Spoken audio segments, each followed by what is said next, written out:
vedare tinokuchingamidzai zvekare kune chimwe chirongwa pano pazim Facebook Secrets and Confessions. Rekedzai tibva tapinda mumamessages edu atadzoka takakubatirai. Message yedu yekutanga yakamira sekudai so: hanzi makadi zvenyu mukoma, ndinokumbirawo kuti munge muchindiposterawo nyaya yanguwo makaviga chitupa changu. So inini mukoma nemurume wangu takatongozviudza kuti tinofanira kuti tinge tichiromba because murume wangu akatambudzika paainge achiri mwana mudiki, akashayikirwawo nababa vake. Iye anoti ainge achitori kuma7 years, then vamwene vangu vakazoshayika paainge ava ne12 years. Saka ainge achichengetwa nasekuru vake, hanzvadzi amai vake. Vane mari yakawanda, but ikozvino zvindo patakazototanga kutowirirana navo mushure mekunge tazorombawo. Inini nemurume wangu takatoromba tisati tatombova nevana, ndo patakasarudza kuti zvainge zviri nani kuti tinge tichiromba. Saka iye murume wangu akandiudza kuti panguva iyo amai vake vachizonoshayika, hanzi nerimwe zuva vakangotanga kungorwara, but vasati vatanga kurwara hanzi vakati vagere zvavo muzasi memuti, hanzi ndo pavakabva vazongotanga kungochema vachiridza mhere vachiita sekunge vainge vava kupenga. Saka hanzi vainge vachingoti nyoka, ndikuona nyoka mumuti. Saka hanzi vose vanhu vainge vari pamba vakabva vazoenda paya vakabva vatanga kutsvaka nyoka iyaya, but ivo vamwene vangu hanzi ndo vega vainge vachingoona nyoka yacho, but vamwe vose vainge vasingaioni nyoka yacho iyoyo. Hanzi vamwene vainge vachiti nyoka iyi yainge iri mumuti ichiburuka mumuti inge ichiitira kuti inge ichizovaruma, but hanzi vanhu vakati vakatarira mumuti meme hapana kana chavakambokwanisa kuona. Then vamwene vangu ava hanzi vakazoti time ndo pavakazongoti ndarumwa nenyoka, nyoka iyaya yazondigona, yandiruma, mandiparadza kani mukoma. Apa vainge vachibvira sekuru, so vakabva vazoshayika that same night mushure mekunge vafa. Hanzi about 3 days mushure mekunge vavigwa, then murume wangu anoti akabva azotorwa nasekuru vake vakabva vazoenda naye kune rimwe prize ravo, because vatori nemaprize akati one day. Vakati vaenda kuprize kuya hanzi ndo pavakabva vazoita kuti ange achizorara mune imwe room iyoyo. Hanzi ndo mavainge vachiti ndo munogara maturusi ose, but iye anoti akazoti apinda murumu muyamwe akabva aona kuti mainge musitomborina kana chinhu chainge chirimo. Zvino akazoti apepuka pakati peusiku, iye anoti ndo paakabva azoona kuti mumba imomo mainge muina amai vake ava vainge vakatongomira vakatarisana naye. Hanzi ndo pavakabva vazoshanduka vakabva vazoita nyoka yemhando yekobra. Saka hanzi nyoka iyi yakabva yazotanga kurutsa mari, ichingorutsa mari. Iye from there on anoti haarangariri kuti chii chakazoitika, but mangwana acho paakazomuka achibuda panze ndo paakabva azoona kuti sekuru vake naivowo vainge vakatobata huku vachitonwa ropa rehuku iya yavainge vachiratidza kuti vainge vabva mukuuraya. Akabva azotiza, saka akatiza akabva azouya kutown, then ndokubva azotanga kushandawo mutown. Akabva azotiza ndokubva azouya kutown. Iniwo pandakazosangana naye ainge ava kuitawo zvechihwindi, so by the time patakazotanga kugara tose achindoudzawo nyaya yake, ndakabva ndaita very interested. Ndikatoti zveshuwa zvitoriko izvozvo zvekutoti vanhu vanoromba. Saka takabva tatanga kufamba, taingoti pose patinenge tangonzwa, taingoti kwose kwatinenge tangonzwa kuti kune n'anga inobatsira, taibva toenda kuya tichiti tikudawo kuti tinge tichirombeswawo. Saka zvakazonyanya kukonzeresa kuti inini nemurume wangu tinge tichizosvika pakuita that decision yekuti tinge tichiromba. Hatina kuita this decision in only 1 year, but takazototi tati garei. So takashayinirwa kuchechi mukoma, because murume wangu iye nekuda kwezvose izvo zvaainge akaona. Munoziva kana munhu akamboona chipoko or anything anobva atoziva kutoti zveshuwa Mwari variko. Saka munhu iye kana onamata haanamati achiita zvekutamba. Saka murume wangu akabva atonzi aifanira kuti ange achiitwa mudhikoni, neniwo ndikabva ndatovawo amai mudhikoni. Murume wangu ainge angori nepe 1 yebhutsu uye zvekare aingova nesuit 1 iyo yaipfeka each and every Sunday, but we felt as if tainge takatotukwa takashayinirwa naMwari, because vanhu vose vatainge tichinamata navo vainge vachingopa matestimony avo ekuti vainge vakakomborerwa naMwari. Mukoma, izvi ndo zvimwe zvezvinhu zvakazokonzeresa kuti tinge tichizongosvika pakuzviudza kuti zviri nani kuti tinge tichiromba nesuwo tinge tichizowanawo respect muchechi, because takazosvika pakubviswa paudhikoni,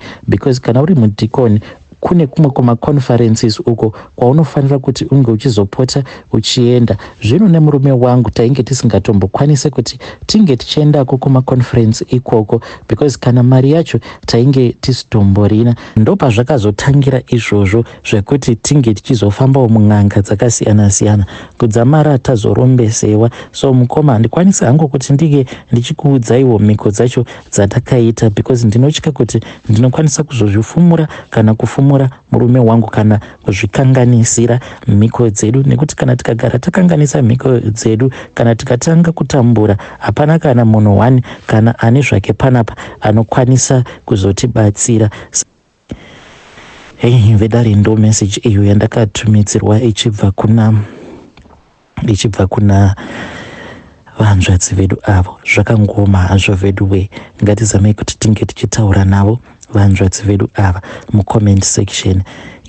Pakaipa. Saka pane imwe message iyo yandakaforwardirwa, ndikufanira kuti ndike ndichizoiverenga kune imwe channel yedu iya channel yedu yechirungu. Zvakangoma hazvo vedu we, saka ndichage ndichizama kuitranslate kubva muchirungu ndichiunza muchishona ndichiverenga like that. Saka Hanzi makadi zvenyu mukoma Nashe, how are you? Can you please post my own story? Inini, I am a man who is aged 54 years old. I am living in a foreign land.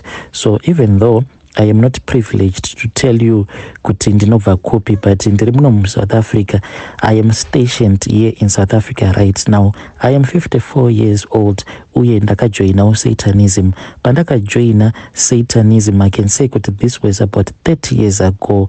When I look into the past, it has been a very long time, and technologically at that time pandakajoina Satanism, and now a lot has changed. At that time pandakajoina Satanism, I guess kuti it was just desperation yakakonzeresa kuti ndinge ndichizova musatanist. And at that time when I cried out to the Lord, I kept on crying and God never responded. But when I cried to the devil, he responded to my prayers, unlike you know who, uyo asingapinduri minamato yeavo vaanoti ndo vana vake. At that time I had gone to school, ndikatoendawo kuuniversity, but I was just sitting at home. Zvino ndakabva ndazowanawo mukana wekuti ndinge ndichizoshandawo as a volunteer. Saka ndainge ndava kuvolunteer for a very small company ndichingoitira kuti ndinge ndichiwana experience, but this was an NGO. So this company iyo, it was based in America, nanhasi ndo kwairi based, but at that time tainge tichishandidzana nevamwe varungu vainge vakabva kuFrance, because panguva yacho iyoyo in our neighboring country there was a war that was happening. So then there was a rotation yakazoitika. The French went and then the Americans then became our new bosses. Saka amongst our new American bosses painge paine umwe mukadzi uyu, she was involved in this thing iyo yavanoti weekend magic, like ivo sevarungu ndiyo witchcraft yavo yavanobhelievha mairi iyoyo. Saka inini naye we became very close, because akabva azongotanga kungondibvunza a lot of stuff about African witchcraft, and akatondiudza kutoti yavo iyo yavanoti weekend inotoshanda. The funny part manje is this, kune vamwe vanhu avantozviti ivo maChristians, but unotovaona vanhu ivavo ndo vanenge vatori busy vachitomhanyidzana nemasirizi uye zvekare vachitomhanyidzana nemamwe mamovies, mahollywood movies, which are always celebrating iyo yatinoti white magic. Asi dambudziko rinozongovapo kana vakazoona mamovies akaactwa nemaafricans, ndo pavanobva vatanga kuti witchcraft yakashata. But kana ari mamovies anenge akaactwa nevarungu, vanenge vachitoona like zvinhu zvitori bore. If you check the majority of Hollywood movies, they are about Greek gods and goddesses, and those are the same Egyptian gods. And when people who dealt with Wiccan magic, ivo vanotoziva kutoti African witchcraft is more powerful and everything originates in Africa. And that is why ma-Africans vari vanhu vaya vari very spiritual. So in this world we are living as ma-Satanist, isusu ndisu tinodominate everything, tinodominate the conversation, the economy and everything. The person who does not have his spiritual eyes opened anokwanisa kuti this person is a foreigner in my country, uri kuitei munyika yangu yeSouth Africa, but inauye kuti munhu yeye anenge achirarama panyama, haararami pamweya, because vanhu vanofanira kuti vange vachiunderstanda kuti in this world there is nothing that is new in this world.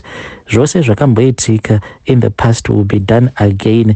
Every war that has been fought, the same war will be fought again in the future.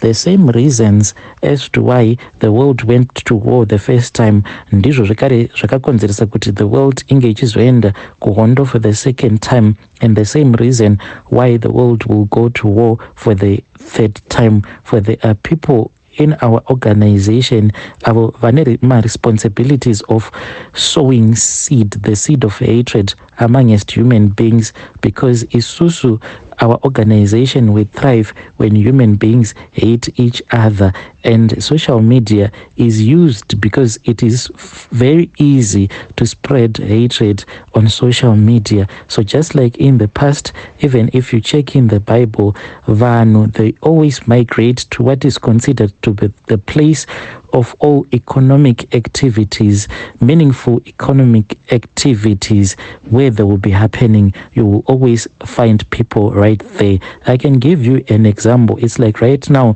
you say that I should be stationed in South Sudan. It won't even make sense. Why would I be stationed in South Sudan? But if I am stationed in Nigeria, Ghana, South Africa, yes, those are the economic powerhouses of Africa. South Africa and Nigeria are always competing against each other in technological developments, and each and every technological development, it helps us kuti tinge tichizoita bring back the prince. So that is why I am stationed munomu munyika mandiri, teaching, lecturing at this other university. So I hope that your listeners, when they see zvimwe zvinhu izvo zvavasingakwanise kunzwisisa, they need to look at those things not using their physical human eyes, but look at everything using their spiritual eyes, because we are always stationed munyika idzo, which are recognized as economic powerhouses. If you check right now, there is this movement all over the world that everything is supposed to go digital, and most of the people right now, kana ukatomubvunza kuti anofamba nemari yakawanda here, most of the people will say no, they don't even remember the last time they moved around with a huge sum of cash. Saka in the next generation, no one will be moving around carrying cash. And if you check the world system, if someone is in a country kunyangwe asina mapepa, you can find kuti that person somehow anova azongowana access to the banking system, kunyangwe akasawana full access, but there will always be some loopholes kuti munhu wose ange achi-accommodatewa into the banking system. So you think kuti kune vaya vanoti havadi ma-foreigners munyika mavo, why is it vasingavari ma-avenues iwawo? It is because the hand that is behind the curtain will always allow that, because it serves a purpose at the end of the day.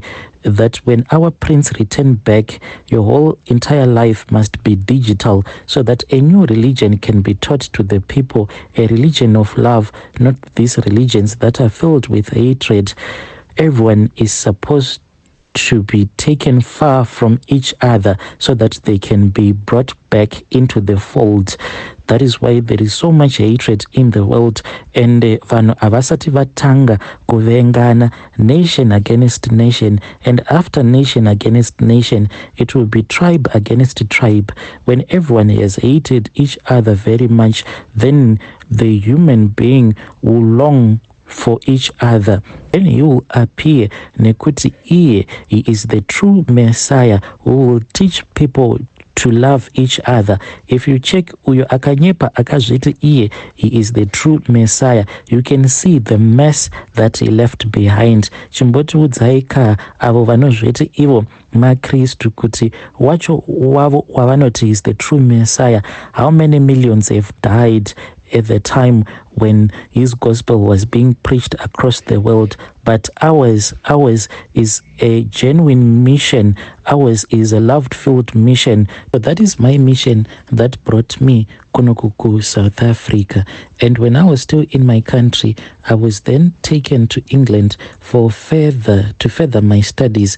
This was after I had been given plenty of Bibles to read, but these Bibles, they are not your Christian Bibles. So after school, I was also being taught white magic. England, I then returned back to my country, and when I returned back to my country, a mission. I was told kuti I was supposed to choose between this country, those that I have told you, Ghana, Nigeria, and South Africa.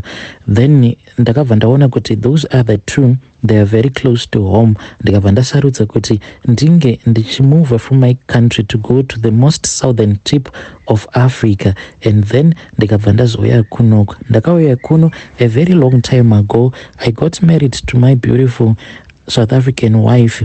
Iye atombozivi kutoti murume wake waagara naye for all of these years is a satanic agent, slowly changing the doctrine each and every time when I am lecturing. Iye anotoenda kuchurch, but kuchechi kwacho kwaanoenda, I can say it is just a waste of time. I have been there a couple of times. I stopped going there because when I went there, I saw kuti hakuna kana zvinomboitika. But pandakatanga kumudata uyo akazova mukadzi wangu, ndaiti kana ndikada kumubata, I would see kuti there will be some heat that will be radiating out of her body and she will burn me. So I wanted to see kuti where was this fire radiating from. So naturally, I thought that maybe this was from the glory of God that was radiating from the pastor into her that was burning me. But I had overlooked kuti this glory, it was radiating from her heart.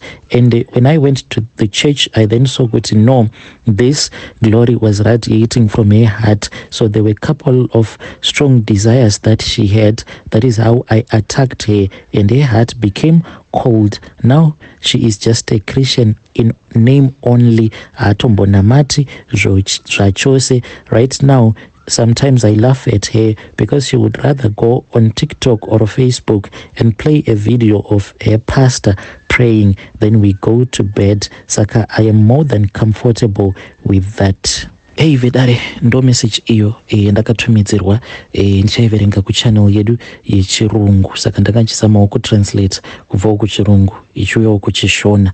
Strange things indeed they do happen in this world.